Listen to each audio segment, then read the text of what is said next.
We believe that you are strong by design, and you were made in God's image to have a strong body, mind, and spirit.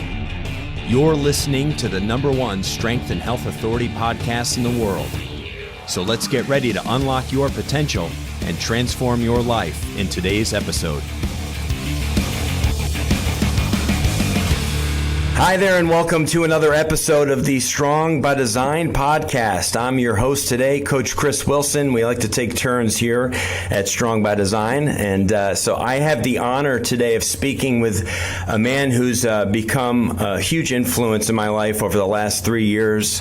I'm a regular listener of his podcast show, which is called I Don't Have Enough Faith to Be an Atheist.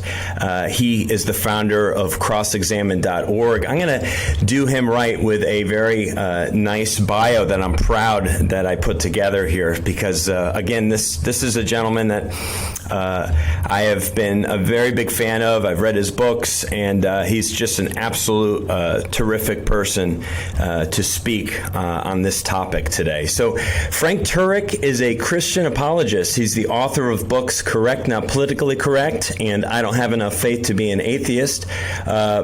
His other book is Stealing from God. He is a very active public speaker on college campuses and churches all over the country, and he's a radio podcast host on American Family Radio. He's also the founder and president of crossexamine.org, as I mentioned, and Christian Apologetics is a ministry. His mission with crossexamine.org is to defend and present evidence-based truths about Christianity and the gospel in a loving and respectful way, and to bring people to Christ and in many cases back to Christ and restore hope. On a side note, he's also from New Jersey, like most of my extended family. My parents were both from there growing up, and that's why he speaks so fast. So bear with him, but he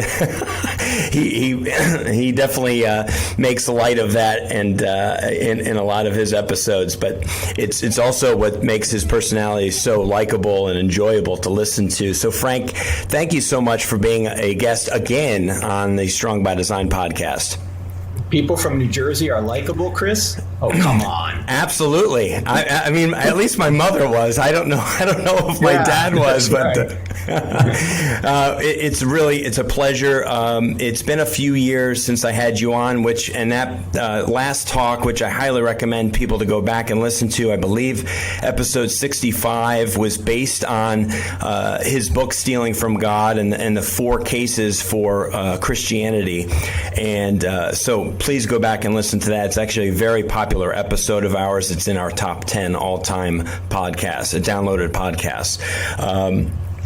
Today, the conversation is a bit different. It's based on an episode I recently listened to on Frank's show about a month ago called Canceling Cancel Culture. And it's obviously it's a trending issue. It's a bit of a growing problem in just all phases of life. It's something we can't seem to escape, whether we watch the news or listen to just about anything or scroll on social media. It's there in front of us. The big question that we'll answer in today's podcast is that how are Christians supposed to respond when pressured to agree with ideologies that are unbiblical and harmful oftentimes? And so, Frank, I just want to dive into it with you. Why is this cancel culture that has been what it's been labeled cancel culture so hostile, angry, and judgmental, often unforgiving, and really intolerant? And if you could explain the difference between, as you've mentioned in a lot of past podcasts, the difference between tolerance and intolerance, and how those things seem to be confused. Yeah, well, let's start with the question of tolerance. Tolerance implies that you disagree with something, right? I mean, you don't tolerate things you agree with. You agree with those things, right? And the other interesting aspect of tolerance is typically when you ask for tolerance, many times you're implying you're doing something wrong. You don't have to ask for tolerance if you're, say, feeding the poor or helping the needy. You don't have to ask for tolerance for that. Normally, you're asking for tolerance when you're doing something that is wrong. Now, Christians aren't called to be tolerant. Christians are called to be loving. You see, tolerance says hold your nose and put up with them, but love says reach out and help them. And there are ways to love people that mean that you don't tolerate what they do. I mean, every parent knows, Chris, that if you tolerate everything your kid wants to do, you're not loving. You're unloving. You have to stand in the way of evil or harmful things that your kid wants to do. You can't approve of everything your kid wants to do. Love does not require approval. Love requires truth. Even the Apostle Paul says that love rejoices in the truth. We don't rejoice in unrighteousness, we rejoice in righteousness. So we're to tolerate people and love people, but that doesn't mean we should tolerate or accept everything somebody wants to do. Notice the cancel culture doesn't tolerate people who disagree with them. They try and cancel them. They try and stop them. They try and prevent them from making a living. This is not tolerance. And so I think when you're dealing with people who are demanding tolerance on one hand, but are not tolerating your position on another, you need to call them on that. You need to say, first of all, if you're all for tolerance, why aren't you tolerating my opinion? Why are you trying to shut me down? Why are you trying to cancel me? It was John Stuart Mill who said something like, all claims of... he didn't say it exactly this way, but he's saying when you're trying to cancel somebody, when you're trying to shut somebody up, you're claiming to be infallible, right? It's a claim to infallibility to say, I can't tolerate what you have to say. I can't tolerate your position. I need to shut you up. Well, if you're saying you need to shut somebody else up, what are you implicitly implying? You're implying that you're infallible and you can't learn anything. You're ending the conversation. You're not trying to have a conversation or to be a good listener, which is what makes for a good conversation. We probably wouldn't have gotten rid of slavery if we shut down all opposing opinions. We wouldn't have. We would say, if we canceled everybody who was an abolitionist, if we canceled everybody who said, hey, these people are human beings, don't treat them this way, we never would have gotten rid of slavery. So if you want to make moral progress, you have to be open to free speech. If you're not open to free speech, you're not interested in moral progress. Yeah, there's no question about that. I find that a lot of people nowadays are just avoiding conversations altogether because they don't want the fire. They don't want to feel like every time they want to communicate with someone, maybe where there might be a disagreement or not seeing things the same way, that it's going to go south. Well, that's why I think, Chris, sometimes you got to preface the conversation with questions. So if somebody asks you, suppose they ask you, what are your personal pronouns or something, and you don't want to buy into that worldview. One question you can ask is, do you consider yourself a tolerant person? Why do you ask that question? Because the other person is probably going to say yes. And then you can say, great, because if I have an opinion different than yours, you'll tolerate it then, right? Okay. So when you say, look, I don't have a personal pronoun, I'm a male, so I don't buy into the idea that you have personal pronouns. You call men men and women women, right? They have to tolerate that if they claim to be a tolerant person. So I think you can ask questions rather than making statements. Do you consider yourself a tolerant person? See what they say. Yeah, no, you're right, and the best person to ever do it was Jesus himself. He would question. He would return. His answer to questions would be questions. That's right. It's hard to say. I couldn't quite get it out myself, but he was so good at it because it forces this insight. It forces perspective. It forces reflection. It forces a deeper understanding of what it is that you're speaking on with someone, and it forces you to have an opinion and to be able to explain yourself and your position on things. And nowadays, people just kind of seem to go with the wind. They don't seem to have anything foundation to rest their belief system on. I think that's why asking questions can be very effective when you run into these issues. Like, for example, going back to the transgender issue or the personal pronoun issue, you can also say this. Do you think it's right for me to try to force you to disobey your conscience? The other person's going to have to say, well, of course not. It wouldn't be right for you to force me to disobey my conscience. Then you can say, well, please don't try and force me to disobey mine then. Because that's what you're doing when you're saying, I have to see things a certain way. I have to do things a certain way according to what you say. You are in effect, violating my conscience, just like I would be violating yours if I requested you to do something that you felt or you thought was against your conscience. Yes. No, very, very well said. And I think any listener right now can certainly understand that we all, when you hear truth, when you hear things like this said, they just seem so much more sensible and reasonable than the alternative. And we've been fed the alternative for what seems like years now, the better part of 10 or more years. And it's kind of like this slow, they gain an inch every, so many weeks or months or years. And then it's kind of like this slow death, it's like it starts off small and it's okay. I can accept that. I can deal with that. I can, life will go on. But over the course of time with these little bites and these little changes and these little, acceptable things that go against our truth or what our conscience tells us, things can spiral out of control. It may be difficult. It may be difficult to change the culture. It is. It's a big ship. But while we might not be able to change the culture very much, we can certainly prevent the culture from changing us. And so we need to stand for the truth because our allegiance is to God, not to the latest cultural fad. And secondly, the way you love people is to tell them the truth. You don't love people by affirming them in error. And for example, I know there are people that struggle with transgenderism, or gender dysphoria, we might say. We don't want to minimize their struggle. Yet we don't help them by affirming their mismatch between their psychology and their biology.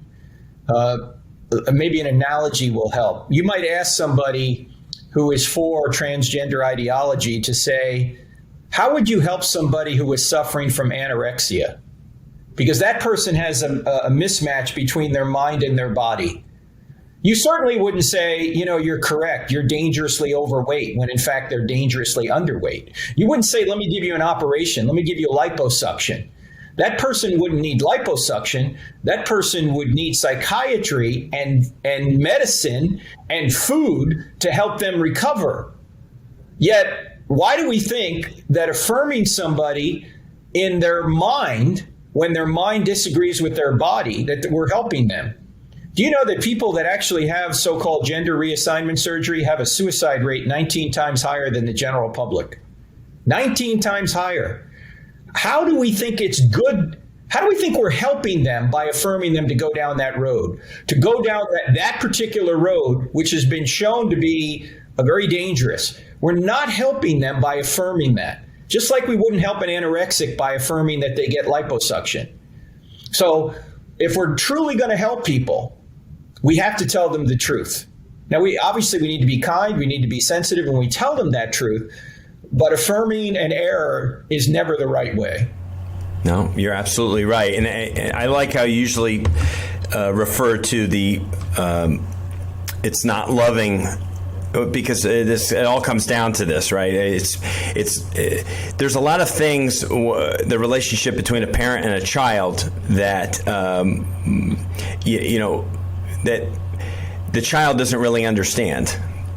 But they're not in a position to understand. The parent isn't going to allow a child to do anything that they want to, or say anything they want to, or it's up to the parent to be able to help the child make smart decisions and to be as loving to them as possible and not wanting them to hurt themselves and protect them and keep them safe. When we do that, when we stand in the way of things, as as Christian men, sometimes it's, we're going to get some blowback. We're going to get some response from the other side that feels like we're hating on them. But really what we're trying to do, and maybe we don't do it in the right ways, but we're really just trying to bring things back to the truth. Yes, and that's the way you help people. Yeah, you help them with the truth. You don't help them by affirming the error that they believe. Our team would like to thank you so much for listening to the Strong by Design podcast. And if you're enjoying today's show, please share this episode with at least one friend or family member who will benefit from this message. And please subscribe so you don't miss any future episodes. Go to strongbydesignpodcast.com. That's strongbydesignpodcast.com. Let's get back to the show. You had mentioned in that podcast that we're really basing this conversation on to find unity in diversity and not the other way around. Could you elaborate a little bit on that for our audience? Sure. For any community, there has to be unity. In other words, you have to have shared principles that you agree on. Our strength as a nation or as a church or as a company or any organization is not diversity. It's unity. Now, there is good diversity. Like, for example, having different talents, just like in the church, people have different gifts. That's a good thing because not everybody's good at everything. But that's diversity that makes a difference. Diversity of sexual preference or even diversity among skin color doesn't necessarily help anybody when it comes to a team goal or unity around a goal, right? You have to have diversity of talent, but diversity of skin color, which has nothing to do with your behavior, or diversity of your sexual preference doesn't necessarily help a team. What helps a team or helps a community or helps an organization is to have diversity of talent, not diversity of these other characteristics which don't impact the goal. This is why I wrote an article a number of years ago called Sex at Work. It had to do with the fact that I was fired from Cisco and Bank of America because I wrote that book, Correct, Not Politically Correct, How Same-Sex Marriage Hurts Everyone. This is a book I never brought up at those jobs, but they fired me because, in the name of inclusion, tolerance, and diversity, because I had a diverse view that they wouldn't tolerate, and they excluded me for it, right? I mean, it was completely against what they allegedly said they were for, inclusion, tolerance, and diversity. I asked the question, sex at work. Why are we even talking about sex at work? Are we supposed to have sex at work? No, we're not. So why are you emphasizing a private behavior in a public forum at work? Because who we sleep with or who we desire sexually should not have an impact on what we do in the workplace. Yet corporate America seems obsessed with talking about sex at work. And my question is why? As long as we treat everybody with respect, regardless of what they want to do sexually, regardless of what their so-called sexual orientation is, as long as we treat them on the job as human beings made in the image of God, why should the corporate America try and force us to accept a particular sexual preference or sexual behavior if we're treating everybody with respect on the job? They shouldn't. Yet they're obsessed with it. And this is the kind of diversity, by the way, that doesn't lead to unity.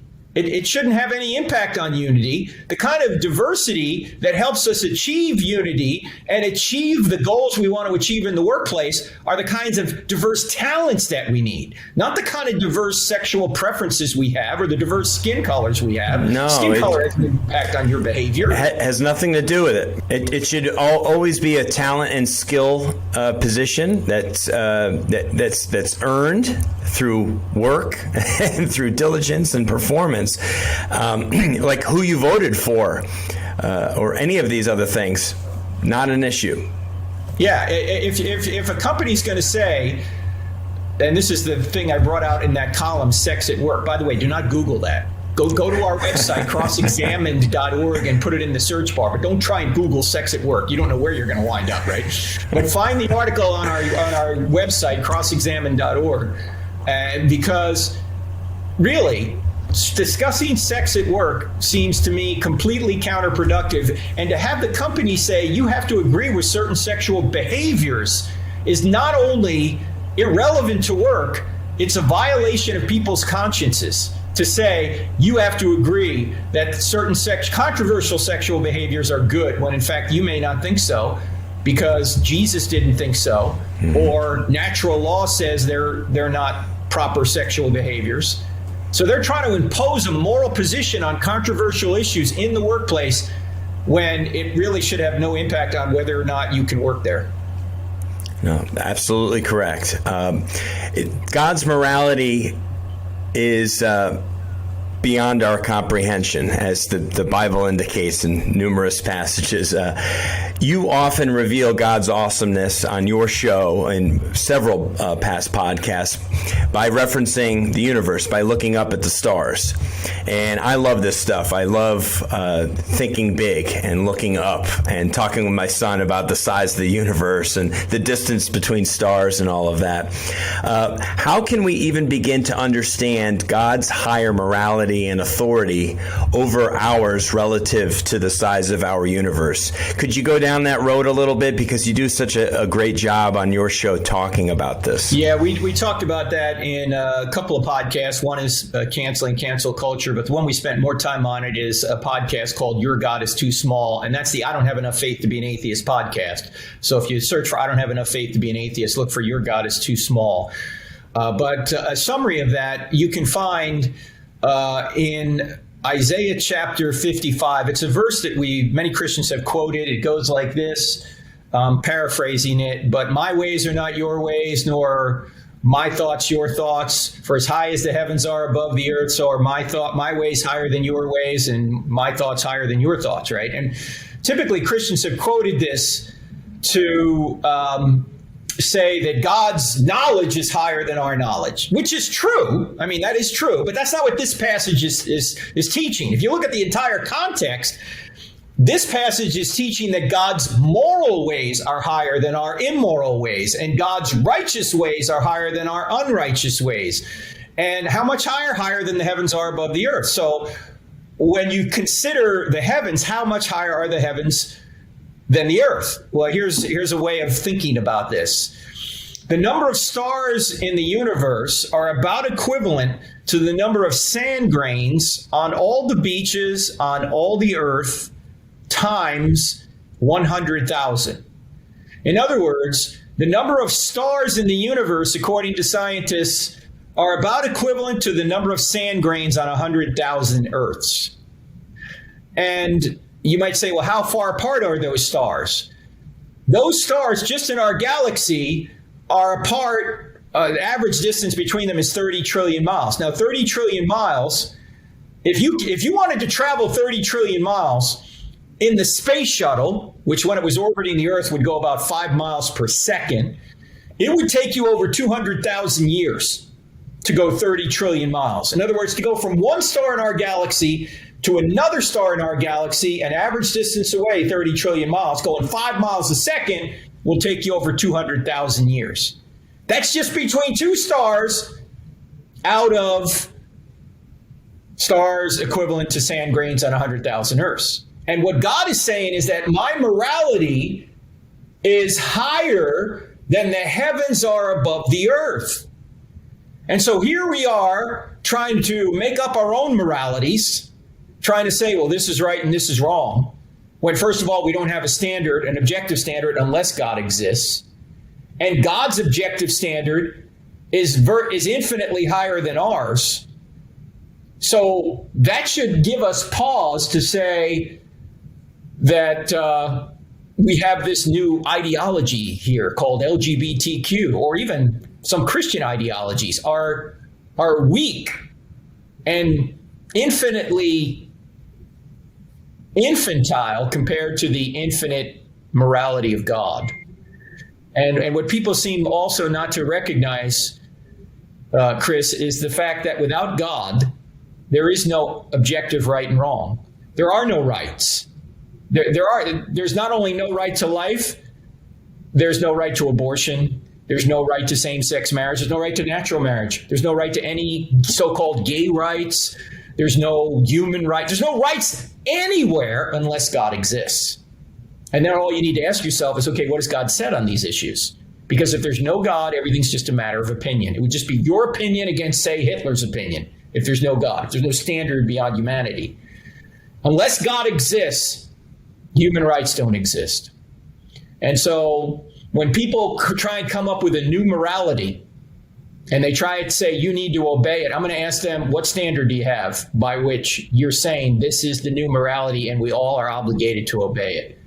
They don't have an answer because there isn't an answer unless God exists. And what does God say?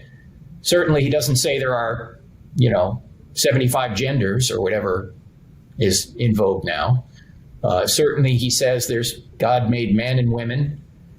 God made them male and female.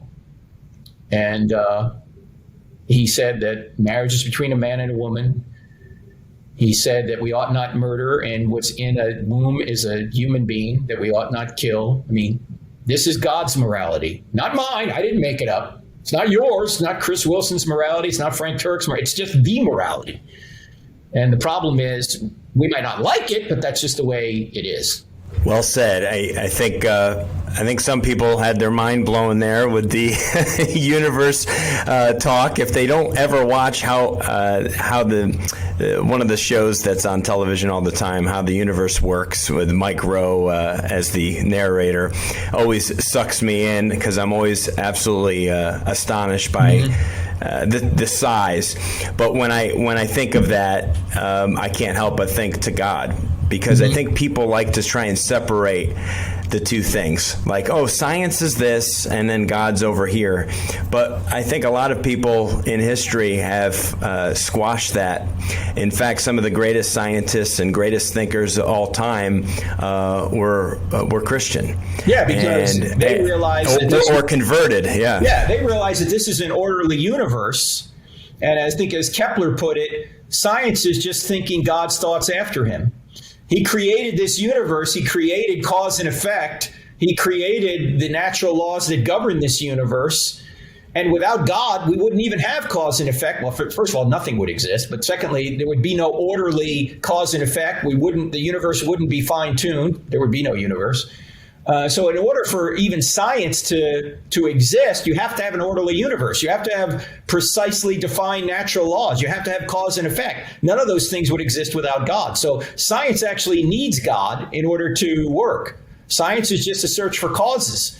Well, a search for causes presupposes cause and effect. A search for causes presupposes an orderly universe. A search for causes presupposes we have a mind that can look at the world around us and come to conclusions about cause and effect. All those things seem to require a mind itself, i.e. God. Yeah. Yes. And what you often say is, what makes more sense? That mind created matter or matter created mind? Yeah, that's the ultimate question. Yeah. And it seems like mind created matter because matter had a beginning. And matter by itself doesn't have intelligence. Mind has intelligence. Mind brought matter into existence. Every worldview can be boiled down to that question. Where did everything originate, and why is it operating the way it operates? Did matter give rise to mind, or did mind give rise to matter? Mind gave rise to matter. That's what all the evidence points to. Thank you so much for listening to the Strong by Design podcast. To help our show reach more listeners just like you, please let us know how we've changed your life by leaving a 5-star rating and review on iTunes. Go to strongbydesignpodcast.com. That's strongbydesignpodcast.com. Let's get back to the show. Let's switch gears quickly. You had mentioned the word agape love, and you were referencing the What Do You Meme YouTube channel with John McCrae, which is so good and insightful. Could you go over what the difference is compared to just feeling love for someone, and what this expression agape love, and why that, what the differences are there? Well, yeah, if you read 1 Corinthians 13, 13, which everybody does read at their wedding, but nobody seems to obey. If you read through that, you realize that what Paul talks about, love is kind, love is patient, love is not easily angered, love is rejoices in the truth, love always protects. These are not feelings. They are actions. Love seeks the best for the loved one. That's what love is. So love is not a feeling. Love may be associated with feelings, but feelings come and go. And C.S. Lewis makes this point. He says that when two people get up on the altar to get married, when they vow to love one another till death do them part, they're not vowing to feel the same way for the next 50 years. You can't vow a feeling. You can't vow I'm never going to get hungry. Right? You can't vow I'm never going to be annoyed. You can't vow those things. All you can vow is how you're going to behave, that you're going to behave in a way that seeks the good of the other person. So love is not a feeling. Love is actually an action, because you can't vow feelings. And the problem is today, people will say, follow your heart. Well, the problem is your heart is deceitful and wicked. Your heart wants things that if you always followed your heart would kill you, right? All freedom requires restraint, right? If I want to drive to Florida, the freedom to drive to Florida requires me to obey the restraints of the road. If I start going off the road or out, on the other side of the road, or I'm not going to make it to Florida safely. If I want to have the freedom of having an intact family, I have to restrain myself from running along with the first attractive woman that I see, right? Outside of my wife, right? If I want to have freedom to have good health, I have to restrain myself from eating everything and anything whenever I want. All freedom requires restraint. And people seem to forget that. They think that freedom means freedom from all restraint. No, freedom to do certain things requires you to restrain yourself in certain areas. And love is the same way. If you truly love someone, you have to restrain yourself from your own selfish desires. We don't want to follow our hearts. We want to follow God's heart. That's why the proverb says, guard your heart because everything you do flows from it. That's Proverbs 4:23. One of the most important verses in the Bible. If you follow your heart, you're going to be dead pretty quickly. But if you guard your heart and follow God's heart, that will lead to flourishing.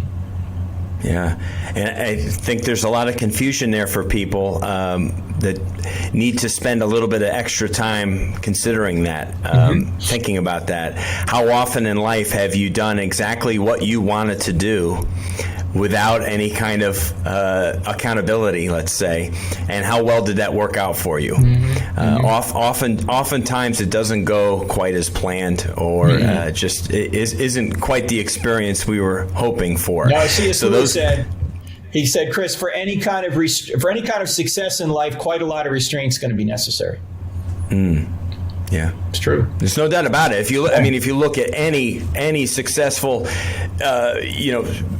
coach or mentor, speaker, anybody that's trying to help you win the day, so to speak, or with time management and prioritization, you get freedom through structure in life. Freedom through structure. When you have a plan and you stick to it and you follow it, that's not just doing whatever you want. You have to have those guardrails up, and that's what keeps you on the path, the narrow path. Right. In your opinion, Frank, based on what we've been speaking about today, what can Christians and non-Christians begin doing to better handle themselves around the very loud, often angry, and unloving cancel culture? Like, what are some takeaways that someone listening today, how they can better handle themselves maybe when confronted with someone kind of on the other side with the different mindset? I think, as I mentioned earlier, it's about asking questions. Do you consider yourself a tolerant person? Would it be right for me to force you to violate your conscience? Why do you think affirming somebody in their gender dysphoria is helpful to them? Why do you think that's the case? Are you aware that people that get gender reassignment surgery have a suicide rate 19 times higher than the general public? How would you best help somebody who was suffering from anorexia? Would you give them surgery, or would you try and treat their mind problem rather than their body problem? You don't treat psychiatric problems with surgery. You treat psychiatric problems with psychiatry. You might also ask this question. If you loved me and you thought that I was going down the wrong road, would you tell me? Would you love me enough to tell me? That's all I'm trying to do for you. Okay? I'm just trying to recognize the guardrails that are out there. And it seems like you want to blow through the guardrails. You see, people seem to think that God's reality is somehow stifling on them. And his moral commands are somehow preventing them from happiness. No, his moral commands are like guardrails. They're trying to prevent you from going down the wrong road to hurt yourself and others. For example, when you buy a car, it comes with a manual, right? And in the manual is going to say, okay, do these things, but don't do these things. You know, if you want to maintain the car well and you don't want to hurt yourself or the car. Do we get mad at, say, Ford or Hyundai or whoever car you buy? Do we get mad at the manual writers for telling us what not to do? No, we go, hey, thanks, man. I won't do that. Why do we get mad at God when he tells us the same thing? Hey, do these things to flourish, but don't do these things. We're getting mad at God. No, I want to do those things. Oh, you have the free will to do them. But I'm here to tell you that it's dangerous. Don't go down that road. And if you truly love somebody, just like you love your kids, you're going to say, hey, don't go down that road. That's great. I appreciate that. I really want people to walk away from this episode with some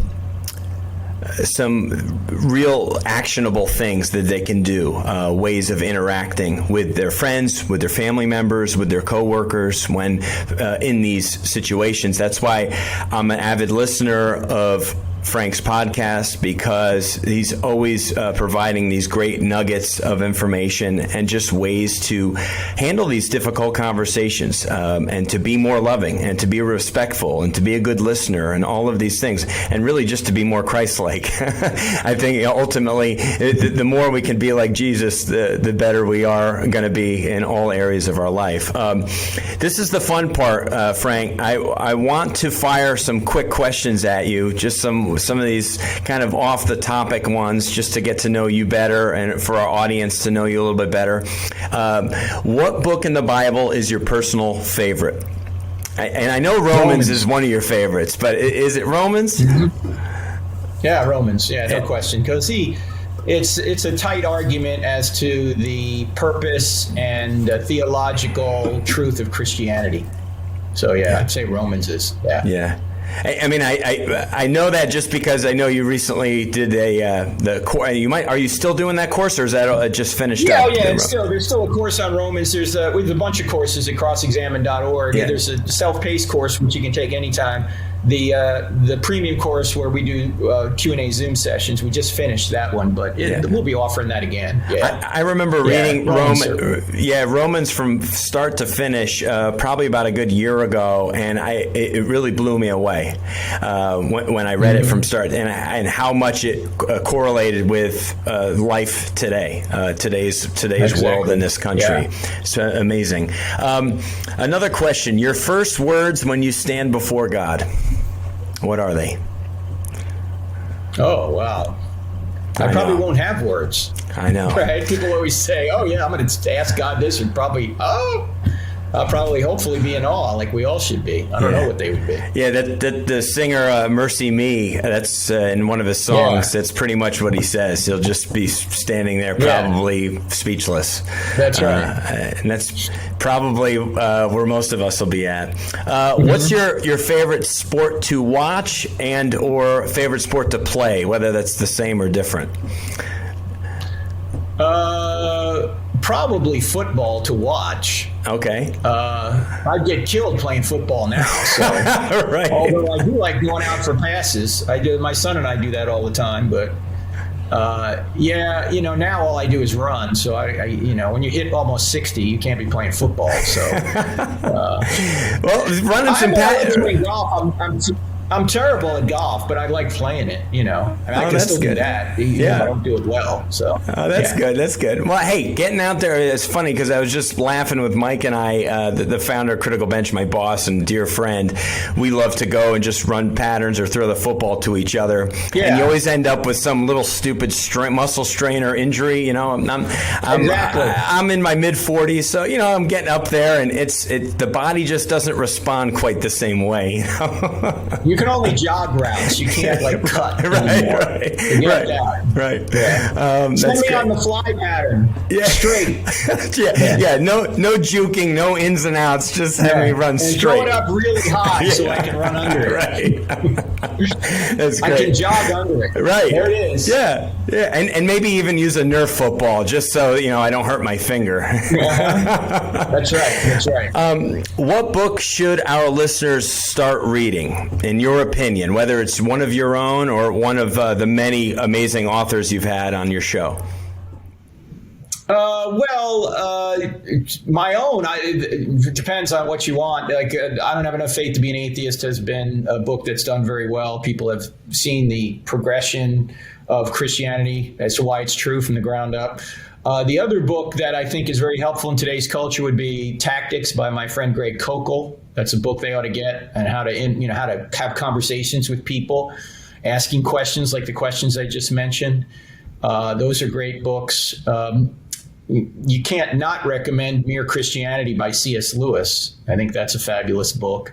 Those are some go-to books that I think are very helpful today. There's a new book by Dan Kimball, which is very good, particularly for people that struggle with some of the stuff in the Old Testament. It's called How Not to Read the Bible. That's a brand new one, just 6-8 months old. That's good. Or Paul Copan's God, a Moral Monster.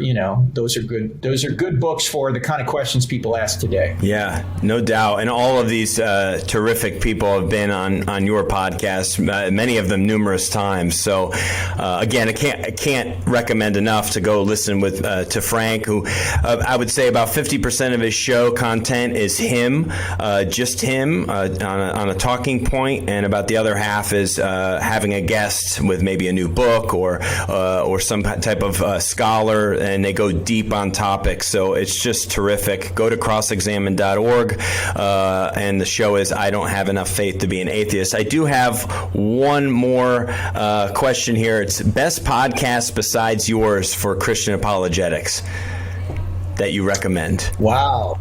Yeah. Well, I'll give a few.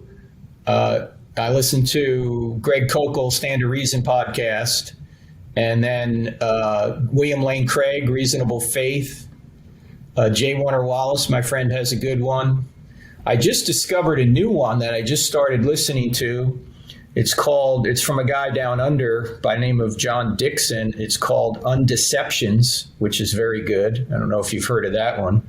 Let me see what else in my podcast list. Progressive Christianity, you have Elisa Childers. She's actually on our team. Teaching team here.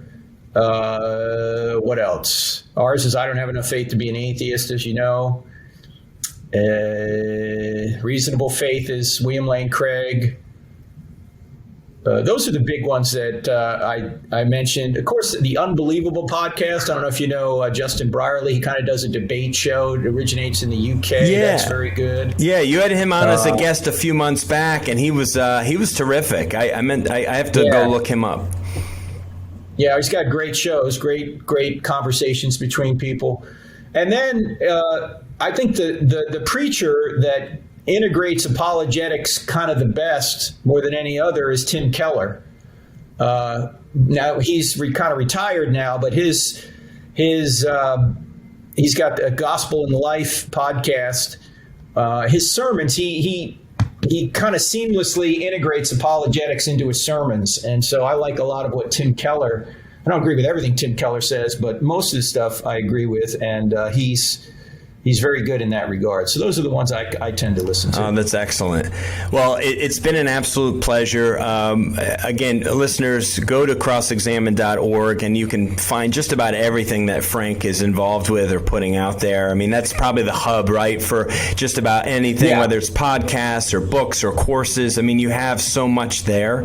Crossexamine.org and our YouTube channel. Yes. Two words, Cross-Examined, has a lot of videos up on it. In fact, for some of the stuff we talked about today, you can we do a live stream normally every Thursday night, and a couple Thursdays ago we did questions to ask your woke boss. So you can check that out. Questions to ask your woke boss. And the YouTube is so great because you get these nice short videos that are 3, 4, 5 minutes in length, and they really hit on a lot of these topics that are so so trending right now, so in our faces right now, and help equip people with responses and get to hear your answers to real questions from kids on college campuses and stuff. So it's very beneficial. So, definitely just look Frank up wherever you want to consume some of his stuff. Frank Turek, Turek, or Cross-Examined. And thank you so much for making time to be on Strong by Design again. It's been an absolute pleasure. Thanks, Chris. Thank you so much for listening to the Strong by Design podcast. If you found value in today's episode, please subscribe so that more people can find out about our show. Plus, you don't want to miss any future episodes with the amazing guests and topics we have lined up for you.